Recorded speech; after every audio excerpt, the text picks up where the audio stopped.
action. Hi there, everyone.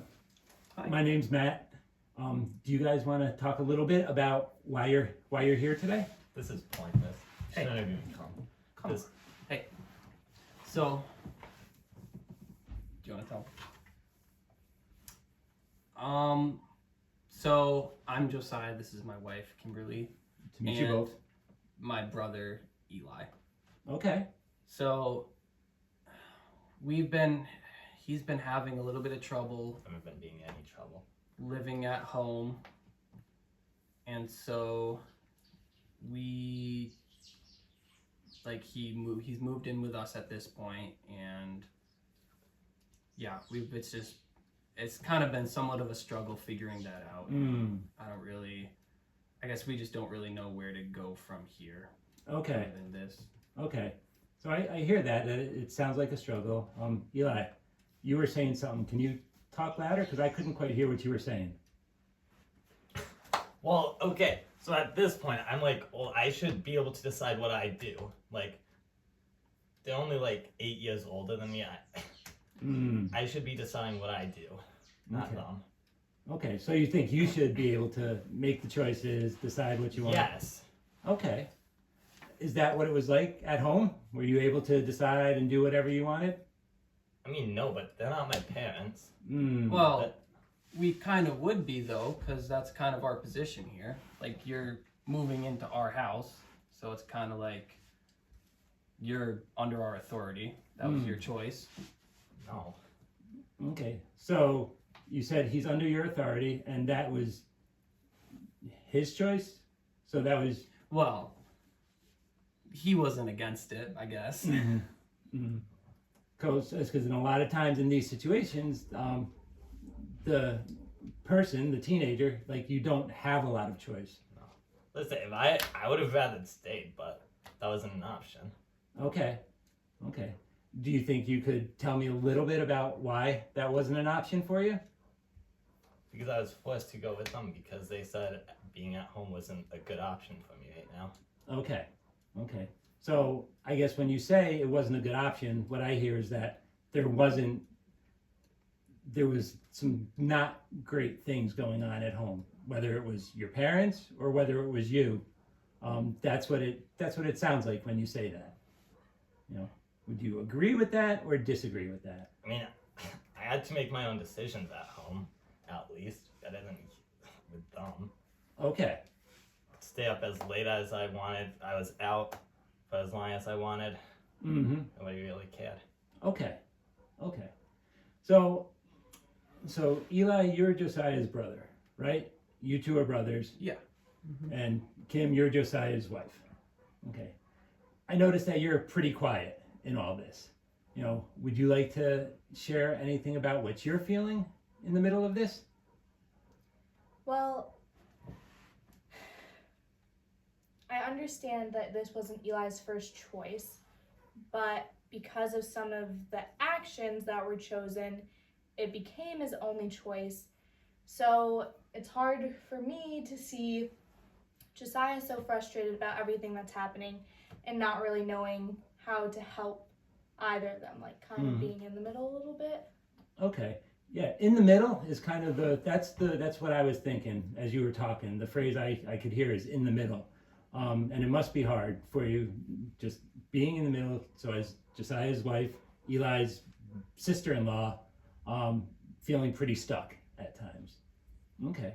I wonder, has this, would you two say this has led to some hardship or conflict with the two of you? It's definitely caused some arguments. It's been stressful trying to sort all this out, and yeah, Okay. definitely put a strain on us. Sure. You guys were kind of thrust into a position that most young 20-somethings aren't put into Right. with this. Yeah. Yeah. Okay. And that can be hard. Okay. So, Eli, I wonder if you could do me a favor and describe, maybe use a word or two to describe what you're feeling.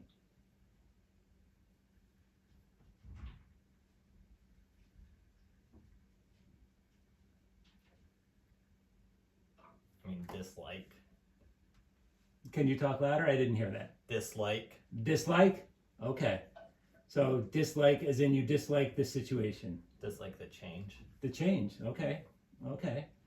Okay. So you use the word angry. I think when you first, were saying, or maybe I used the word angry. You said this was pointless, and I had wondered if you were angry. Would you say you are angry at the situation or no? I mean, yeah. Why wouldn't I? Mm-hmm. Okay. I didn't want any of this. All right. All right. So maybe one thing I want to talk about with you guys and see, when Eli says he's angry, which is understandable. This is a lot. I wonder if you guys can think of, other things that, and I'm not saying you are feeling this, but sometimes when people say they're angry, there's other emotions that go on too. I wonder if you two would be able to maybe think of a couple other things Eli might be feeling, when he says he's angry.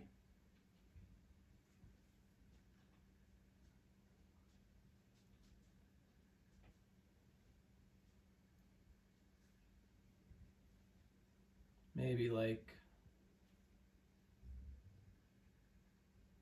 underappreciated, or Yeah, maybe worried where he stands with his parents and with us. Yeah. I could see both of those. I could see both of those. Worried, underappreciated. And I don't know if this is the case, but in a lot of situations, people say they're scared, which is similar to worried.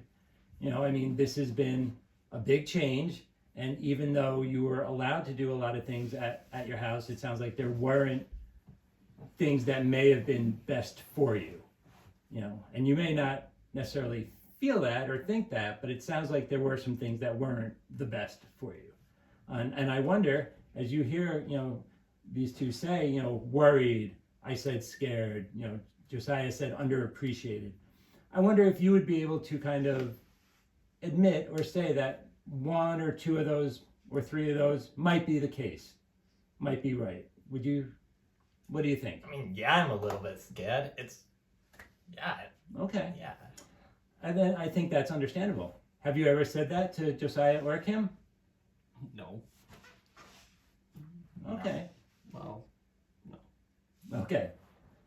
So I think this is an important piece. When we talk about communication in the home, part of it is trying to think about what you're feeling and communicating what you're feeling. So I wonder sometimes when you two are fighting or yelling or whatever it gets to be like, I wonder if there would be space to kind of change that. Do you think that's a possibility?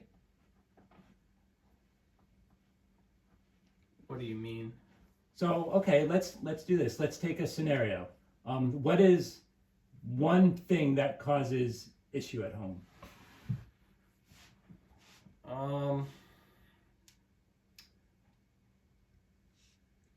One of the most common things probably is he'll be sitting there all day just in front of the TV playing Fortnite, and like I need some help doing something or whatever, and he's just unwilling to stop playing to help me with anything. Okay. So what he just said, would you admit that's true or no? Let's back it up. How about this? Do you play a lot of Fortnite? Yeah. Okay, fair. Fortnite's fun. It's a good time. But it sounds like, your brother and sister could use help at home. So maybe let's kind of step back to this and say, when you're playing Fortnite, you maybe, and I don't know if this is you, but a lot of people do it. Sometimes when we're scared or we're worried about something, we almost hide. We almost hide in something. We just distract ourselves and ignore everything and get into that.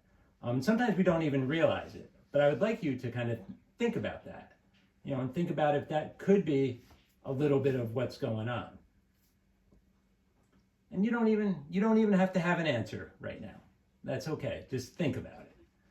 But what I want to see is let's maybe try a different way. when that situation comes up, so let's play the scenario. Josiah goes to Eli and says what? Get off Fortnite and give me a hand. Not like that. Okay, so well that's good. So why don't you try how might you say it then? Hey, Eli, can you give me a hand with this and pause your game for a minute? Okay, and a lot of times it sounds like you would ignore it or say no. Or let me ask you this: the way Josiah just asked you, does that sound a little better than the way it usually is asked? Yeah. Okay. So do you think if Josiah can kind of commit and work to asking you that way, do you think that you might be able to commit to pausing the game or at least finishing the round? We know that Fortnite won't pause, but at least finishing the round and then going to help?